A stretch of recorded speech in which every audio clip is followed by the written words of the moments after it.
7세기 당나라. 그야말로 세계의 중심이었죠. 근데 이 지성계를 발칵 뒤집은 엄청난 스캔들이 하나 있었습니다. 더 놀라운 건 뭔지 아세요? 그 중심에 변방으로 여겨지던 신라에서 온 한 명의 학생, 바로 원칙이 있었다는 겁니다. 자, 스캔들이라고 하니까 범죄나 어떤 음모 같은 걸 생각하셨나요? 근데 이 사건의 본질은요, 그런 거랑은 전혀 다릅니다. 이건 칼이나 창이 아니라 당대 최고의 지성들이 벌인 아주 치열한, 말 그대로 지적 대격변이었습니다. 네, 바로 국제학문 스캔들, 이렇게 부를 수 있겠네요. 한 사람의 생각이 일으킨 이 거대한 파문, 신라에서 온 승려 원칙이 당나라 지성계에 던진 충격파를 아마 이보다 더 잘 표현할 순 없을 겁니다. 자, 그럼 원칙이 일으킨 첫 번째 파문부터 한번 보죠. 바로 지적인 국경을 허물어뜨린 사건입니다. 당시 세계의 지성 지도를 완전히 새로 그렸다고 해도 과언이 아니죠. 10대 나이에 당나라로 간 원칙은요, 진짜 뭐랄까, 먼치킨 유학생 그 자체였어요. 당대 최고의 석학, 현장 법사 밑에 제자들이 얼마나 많았겠어요? 근데 그 사이에서도 원칙의 지성은 단연 돋보였고, 정말 순식간에 핵심 인물로 떠오릅니다. 근데 원칙은 그냥 스승의 가르침을 그대로 따르는 데서 그치지 않았어요. 여기에 자신만의 아주 날카로운 해석을 더해서 독자적인 사상체계를 세웠거든요. 이게 바로 훗날 해동의 유식이라고 불리면서 한국 불교 사상의 아주 큰 기둥이 되는 거죠. 아니, 이게 왜 그렇게 혁명적이었을까요? 당시에는요, 지식은 오직 중심, 그러니까 중국에서만 나온다는 생각이 거의 절대적이었어요. 그런데 변방 신라에서 온 학자가 그 중심을 그냥 뒤흔들어 버린 겁니다. 그야말로 지적인 국경을 파괴한 사건, 일종의 스캔들이었던 거죠. 자, 이제부터 이야기가 정말 흥미진진해집니다. 원축의 앞길에 아주 강력한 라이벌이 등장하거든요. 네, 바로 당대 최고의 두뇌가 맞붙은 그야말로 세계의 학문 논쟁이 시작되는 겁니다. 원칙의 라이벌은 바로 규기. 이 사람은 현장 법사의 공식 후계자이자 모든 걸 다 갖춘 당나라 불교계의 인사이더 중의 인사이더였어요. 그러니까 아웃사이더 천재 원칙하고 인사이더 엘리트 규기에 피할 수 없는 대결이 시작된 겁니다. 두 사람의 핵심 논쟁 중 하나가 바로 이 훈습이라는 개념이었어요. 이게 뭐냐면 쉽게 말해서 경험이 어떻게 우리 내면에 스며드는가에 대한 이론이에요. 마치 옷에 향기가 배는 것처럼요. 근데 한번 생각해 보세요. 모든 옷에 향기가 똑같이 벨까요? 바로 이 지점에서 두 사람의 생각이 완전히 갈라선 겁니다. 그리고 이 철학적 차이는요, 오성각별이라는 교리에서 더 분명해집니다. 이게 뭐냐면 사람은 태어날 때부터 5가지 본성으로 나뉘고 그래서 깨달음의 가능성도 이미 정해져 있다는 어찌 보면 굉장히 도발적인 이론이었죠. 바로 이 지점에서 원칙의 위대함이 드러나는 거예요. 정해진 운명을 말하는 규기의 그 엄격한 해석에 맞서서 그는 아니다. 깨달음의 문은 모두에게 더 넓게 열려 있다고 말한 거죠. 훨씬 더 포용적이고 개방적인 길을 보여준 겁니다. 한번 생각해 보세요. 스승의 가르침은 절대적이다라고 믿던 시대잖아요. 그런데 하나의 가르침에도 여러 해석이 가능하다라고 주장한 거예요. 와, 이건 정말 획일성을 뒤흔든 학문적 다양성 스캔들, 그렇게 불러도 되지 않을까요? 자, 이렇게 치열했던 논쟁의 승자는 그럼 누구였을까요? 역사는 원칙의 손을 들어준 것 같습니다. 그의 생각은 당나라의 국경을 훌쩍 넘어서 전 세계로 뻗어나가기 시작했거든요. 그의 지성은요, 당나라 황실마저 사로잡았고 그의 책들은 저 멀리 티베트로 건너가서 불교의 핵심 경전이 되었습니다. 말 그대로 동아시아 전역의 사상 지도를 바꿔버린 거죠.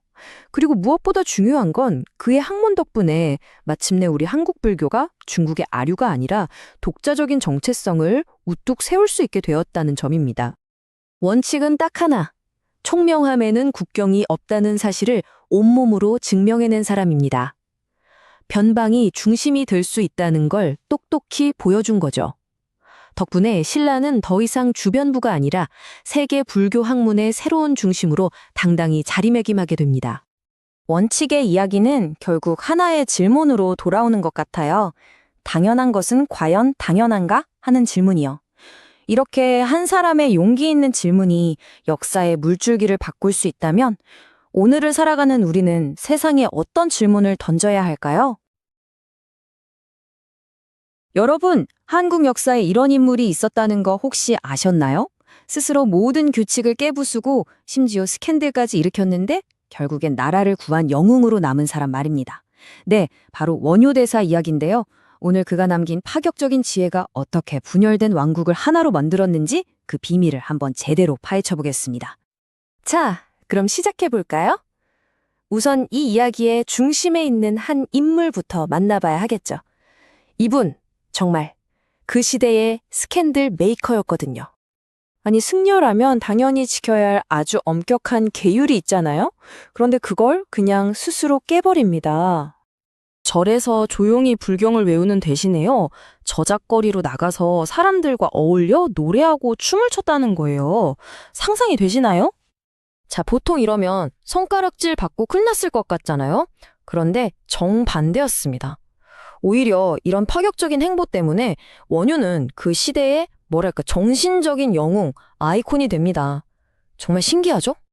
아니, 도대체 원효는 어떤 사람이었길래 이런 말도 안 되는 스캔들을 일으키고도 오히려 존경을 받았을까요? 그 비밀이 정말 궁금해지는데요. 원효의 이런 파격적인 행동, 이걸 제대로 이해하려면요, 그냥 특이한 사람이었네 하고 넘어가면 안 돼요. 그가 살았던 시대, 바로 신라의 상황을 들여다봐야 합니다. 그때 신라는 불교가 정말 꽃을 피우던 시기였어요. 그런데 빛이 강하면 그림자도 짙다고 하죠? 겉으로는 화려했지만 속으로는 아주 심각한 문제에 시달리고 있었습니다. 바로 불교 종파들끼리의 엄청난 다툼, 말 그대로 교리 전쟁이 벌어지고 있었던 거죠. 이 종파는 우리 해석이 진리다. 저 종파는 아니 우리가 맞다 하면서 서로 절대 양보를 안 했던 거예요. 이게 그냥 말싸움으로 끝나는 게 아니라 사회 전체를 흔들 정도로 큰 혼란을 일으켰습니다. 자, 이렇게 모두가 자기 주장만 하면서 싸우고 있을 때 원효가 나타나서 정말 혁명적인 해법을 내놓습니다. 여러분, 다 싸우지 마세요. 사실은 다 하나입니다. 바로 이런 통합의 철학이었어요. 그게 바로 화쟁 사상입니다. 한자 그대로 풀이하면요, 다툴쟁 자에 화합할 화 자, 그러니까 다툼을 조화롭게 만든다는 뜻이죠. 정말 멋지지 않나요? 그런데 그냥 사이좋게 지내자 이런 단순한 이야기가 아니에요. 이 화쟁 사상의 뿌리에는 정말 심오한 철학이 있습니다. 그게 바로 일심, 단 하나의 마음이라는 개념입니다. 원효가 보기에는 이 모든 싸움이 왜 일어나느냐? 다들 코끼리의 다리만 만지고 코만 만지면서 자기가 본 게 코끼리의 전부라고 우기는 것과 같았다는 거죠. 모든 것의 근원이 되는 하나의 마음, 즉 코끼리 전체를 보지 못하고 자기가 아는 좁은 진실에만 매달리니까 싸운다고 본 겁니다. 그래서 원효는 이런 말을 합니다. 이것도 옳고 저것도 옳다. 이게 그냥 좋은 게 좋은 거다 이런 뜻이 아니에요. 한 차원 높은 곳에서 보면 서로 싸우는 주장들 모두 그 나름의 일리가 있다는 걸 인정하는 엄청난 포용력을 보여주는 말이죠. 자, 그런데 진짜 대단한 건 지금부터입니다. 원효는 이런 멋진 말을 책상에 앉아서 하기만 한 게 아니에요. 자기 삶 전체로, 심지어는 스캔들을 통해서 이걸 직접 보여줬다는 겁니다. 그러니까 원효한테 화쟁은 그냥 머릿속 생각에 그치는 게 아니었던 거죠. 이 분열된 사회를 진짜 하나로 만들려면 거룩한 것과 속된 것, 귀족과 평민, 이런 식으로 세상을 나누는 벽들을 자기가 직접 부숴야 한다고 생각한 거예요. 여기 표를 보시면 딱 정리가 되죠? 그가 저지른 행동들, 그리고 그 결과가 뭔지 말이에요. 스스로 계율을 깨고 평범한 사람으로 돌아왔죠? 이건 바로 승려와 일반인 사이의 벽을 허문 거예요. 그리고 무예가라는 아주 쉬운 노래를 부르고 다녔는데 이건 어려운 불교를 모든 사람이 즐길 수 있게 만든 일종의 불교 대중화 스캔들이었던 셈입니다.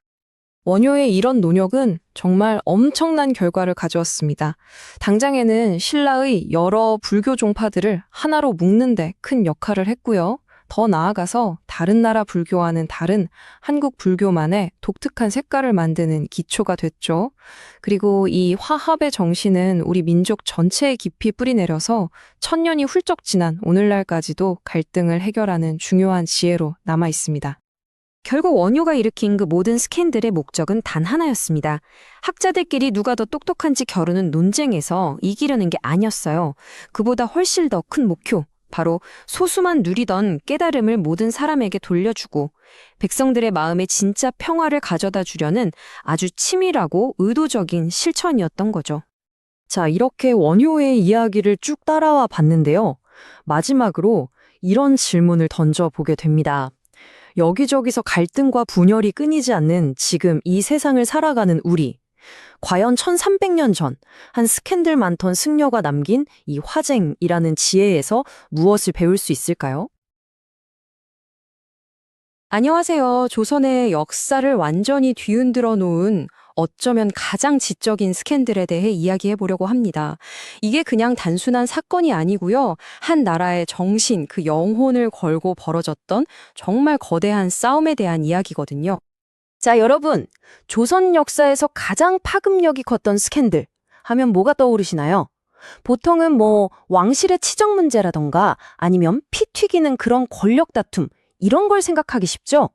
근데요, 진짜로 조선의 역사를 뿌리부터 흔들어 버린 건 눈에 보이는 칼이나 활이 아니라 보이지 않는 생각의 싸움이었습니다. 네, 맞아요. 이 스캔들은 돈이나 권력을 차지하기 위한 싸움이 아니었어요. 바로 이 세상이 도대체 무엇으로 이루어져 있는가, 그 본질을 두고 벌어진 거대한 철학 전쟁이었던 거죠. 오늘 이야기할 주제는 바로 조선 성리학을 완전히 양분했던 가장 뜨거운 논쟁, 이기 논쟁입니다. 그리고 이 엄청난 지적 전투의 한가운데 두 명의 거인이 서 있었습니다. 바로 퇴계 이황과 율곡 이희. 우리가 집회에서도 매일 보는 분들이죠. 한 명은 이상을 좇는 이상주의자, 다른 한 명은 현실의 발을 딛고 선 현실주의자였습니다.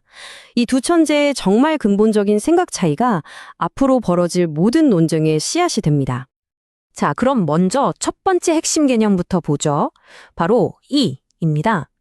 이걸 쉽게 말하면 세상을 만드는 완벽한 설계도 같은 거라고 생각하시면 돼요. 눈에 보이지도 않고 절대 변하지도 않는 우주의 근본 원리.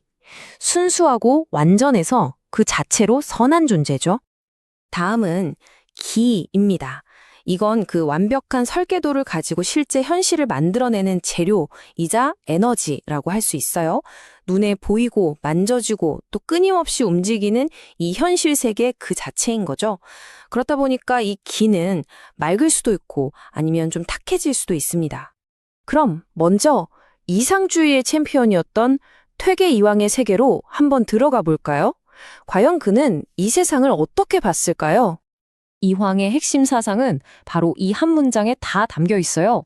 마치 우리 정신이 몸을 이끄는 것처럼 완벽하고 순수한 원리인 이가 현실 세계인 기를 다스리는 절대적인 군주 같은 존재라는 겁니다. 자, 이황의 세계관을 정리해보면 이렇습니다. 첫째, 원리인 이는 현실인 기보다 훨씬 더 근본적이고 우월하다. 둘째, 이가 스스로의 힘으로 기를 이끌어간다. 그렇기 때문에 우리 인간의 삶에서 가장 중요한 목표는 경이라는 마음 수양을 통해서 그 원리의 순수함을 지켜내는 것이었습니다. 자, 이제 이황의 이 이상론에 정면으로 맞섰던 도전자 율곡 이이를 만나볼 시간입니다. 그는 정말 철저하게 현실에 발을 딛고 섰던 실용주의자였죠. 율곡 이이의 바로 이 한마디가 이황의 철학을 정면으로 뒤집어 버립니다.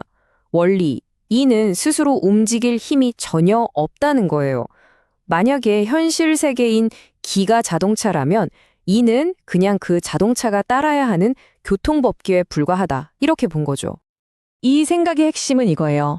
이 세상을 움직이는 유일한 엔진은 기다. 이는 그냥 그 안에 내장된 원리일 뿐이다.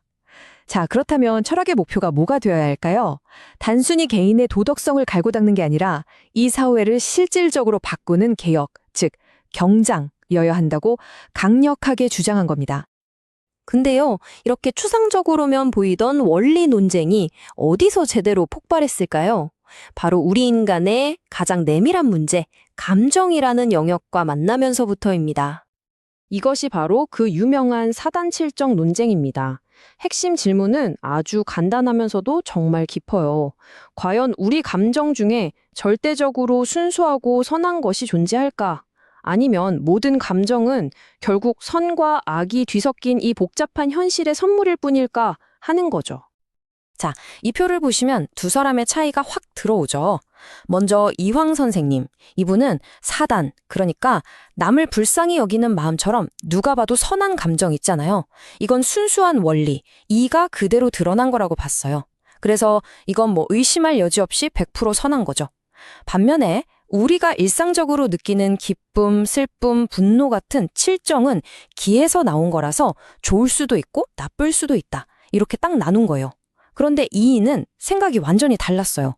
무슨 소리냐? 사단이든 칠정이든 모든 감정은 그냥 다 기의 움직임일 뿐이다. 라고 한 거죠. 딱 하나의 차이만 있다는 거예요. 그 기라는 에너지가 맑게 움직이면 사단처럼 선한 감정이 되는 거고 좀 탁하게 움직이면 악한 감정이 되는 거다. 정말 명쾌하죠? 이 거대하고 위대한 철학적 대결, 과연 어떤 결과를 낳았을까요? 그 파장은요, 한 시대로 끝나지 않았습니다. 조선의 미래 수백 년을 결정지어 버렸죠. 이건 절대 단순한 학자들끼리의 말싸움이 아니었어요. 이 논쟁 하나가 조선이라는 나라를 앞으로 수백 년 동안 두 동강 내버릴 정말 거대한 균열의 시작이었습니다. 이 작은 균열은 점점 더 커졌습니다. 학문적으로는 이황의 주리파와 이이의 주기파로 나뉘더니 이게 곧바로 동인과 서인이라는 정치적 파벌 싸움으로 번졌죠. 그리고 마침내 영남과 기호라는 지역 감정의 뿌리까지 괴어버리고 맙니다. 결국 이 거대한 스캔들은 우리 한국인의 생각 속에 아주 근본적인 질문 하나를 깊이 새겨 넣게 됩니다. 우리의 삶은 저 숭고한 이상에 의해 이끌려야 하는가? 아니면 우리가 발딛고선 이 차가운 현실에 기반해야 하는가? 450년도도 지난 이 논쟁은 사실 오늘을 사는 우리에게도 똑같은 질문을 던지고 있습니다. 여러분의 삶에서 또 여러분의 선택에서 과연 무엇이 앞서야 할까요? 결코 변치 않는 순수한 이상입니까? 아니면 끊임없이 변하는 이 실질적인 현실입니까? 한 번쯤 깊이 생각해 보실 문제입니다. 안녕하세요. 조선 후기 나라 전체가 위태롭던 그 시절에 기존의 모든 생각을 그냥 확 뒤엎어버리는 아주 발칙한 지적혁명이 일어납니다. 그 이름은 바로 실학. 오늘은 성리학이라는 거대한 생각의 틀에 정면으로 이게 아니지 않소 하고 맞섰던 이 과감하고도 새로운 학문에 대해 한번 제대로 파헤쳐 보겠습니다. 이런 상상 한번 해볼까요? 만약에 우리나라에서 제일 똑똑하다는 학자들이 모여서 나누는 이야기가 당장 굶주리는 사람들의 삶에는 정말 아무런 도움이 안 된다면 그건 대체 무슨 의미가 있을까요? 바로 이 질문이 실학이 던졌던 가장 근본적인 문제의식이었습니다. 그래서 오늘은 이런 순서로 한번 이야기를 풀어가 볼까 합니다. 먼저 왜 똑똑한 학문이 현실과 동떨어진 탁상공론이 되어버렸는지 그 시대를 들여다볼 거고요. 여기에 맞서 등장한 실학은 과연 무엇이었는지 살펴보겠습니다. 그리고 당시 사회에 엄청난 충격을 던졌던 토지와 경제에 대한 스캔들적인 개혁안들을 알아보고 마지막으로 이들의 외침이 오늘날 우리에게 어떤 의미로 남아있는지 그 메아리를 따라가 보겠습니다. 자, 그럼 첫 번째 이야기부터 시작해 볼까요? 조선 후기 사회를 꽉 잡고 있던 지배적인 사상은 바로 성리학이었습니다. 그런데 이 위대한 철학이 시간이 흐르면서 점점 현실 문제와는 상관없는 논쟁에만 빠져들기 시작해요. 당시의 비판가들은 이런 상황을 두고 아주 날카로운 단어를 사용했습니다. 바로 탁상공론. 말 그대로 책상 위에서만 하는 공허한 논의라는 뜻이죠. 이론적으로는 그럴듯한데 현실에서는 아무짝에도 쓸모없는 주장이라는 정말 뼈아픈 비판이었습니다. 당시 조선의 현실은 정말이지 극과 극으로 나뉘어 있었습니다. 한쪽에서는 지식인들이 우주의 원리가 이냐 기냐, 인간의 본성이 선하냐 악하냐 이런 추상적인 주제로 밤샘 토론을 벌이고 있었죠. 그런데 바로 그 시간 다른 한쪽에서는 백성들이 전쟁으로 폐허가 된 땅에서 굶주리고 썩은 관리들한테 마지막 남은 것까지 다 뜯기고 있었던 겁니다. 학문과 삶의 괴리가 이보다 더 클 수는 없었겠죠. 바로 이런 총체적인 위기 속에서 드디어 이대로는 안 된다는 목소리가 터져나오기 시작합니다. 낡은 생각을 대체할 새로운 생각, 이 모든 걸 뒤엎을 혁명적인 사상이 싹트기 시작한 거죠. 그 이름이 바로 실학입니다. 이름 한번 보세요. 실질적인 학문. 이름 자체가 모든 걸 말해주죠. 뜬구름 잡는 탁상공론에 대한 아주 직접적인 반격이었던 셈입니다. 이론이 아니라 현실을, 논쟁이 아니라 해결책을 찾자. 이게 바로 실학의 정신이었습니다. 실학의 등장은 어찌 보면 필연적이었습니다. 일단 기존의 학문은 문제 해결에 완전히 무능했고요. 사회는 두 번의 큰 전쟁으로 무너져 내렸습니다. 결정적으로 중국을 통해 들어온 서양의 학문, 즉 서학이 와, 우리가 알던 세상의 전부가 아니구나 하는 엄청난 충격을 안겨준 거죠. 이 세 가지 요소가 만나면서 거대한 지적 혁명의 불꽃을 피워올린 겁니다. 자, 실학자들이 던진 첫 번째 스캔들은 바로 나라의 가장 근본적인 문제, 땅에 대한 이야기였습니다. 이들이 내놓은 제안은요, 당시 기득권층이 듣기에는 정말 귀를 의심할 만한 그야말로 상상도 못할 급진적인 주장이었어요. 그러니까 핵심은 이거예요. 유용호는 모든 농민에게 공평하게 땅을 나눠주자고 했고, 이익은 한 사람이 너무 많은 땅을 갖지 못하게 법으로 막자고 했습니다. 이것만 해도 대단한데 진짜 끝판왕은 정약용이었어요. 그의 여전론은 와, 이건 정말 아예 개인의 토지 소유 자체를 없애자는 거였어요. 마을 공동농장 같은 거죠. 다 같이 농사짓고 똑같이 나누자. 지금 들어도 파격적인데 재산과 신분이 곧 권력이었던 시대에 양반 지주계급의 존재 자체를 부정하는 이 주장이 얼마나 큰 스캔들이었겠어요. 토지 문제만이 아니었습니다.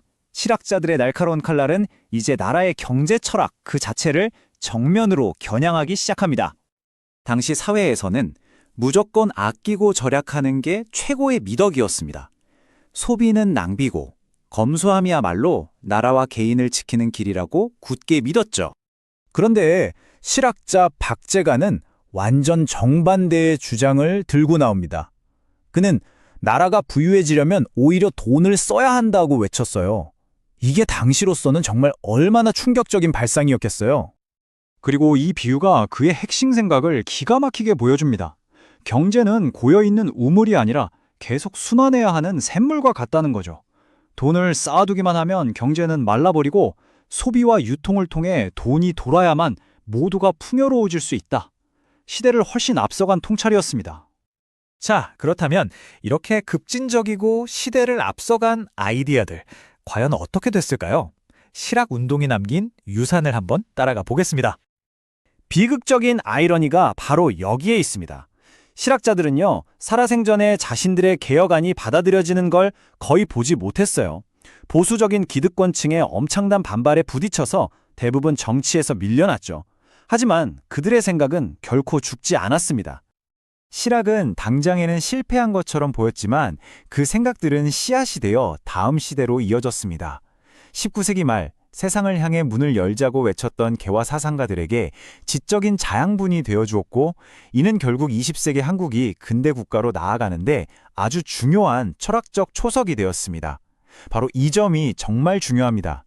실학의 핵심 메시지를 한 문장으로 요약하면 바로 이거겠죠. 지식과 행동은 절대 분리될 수 없다.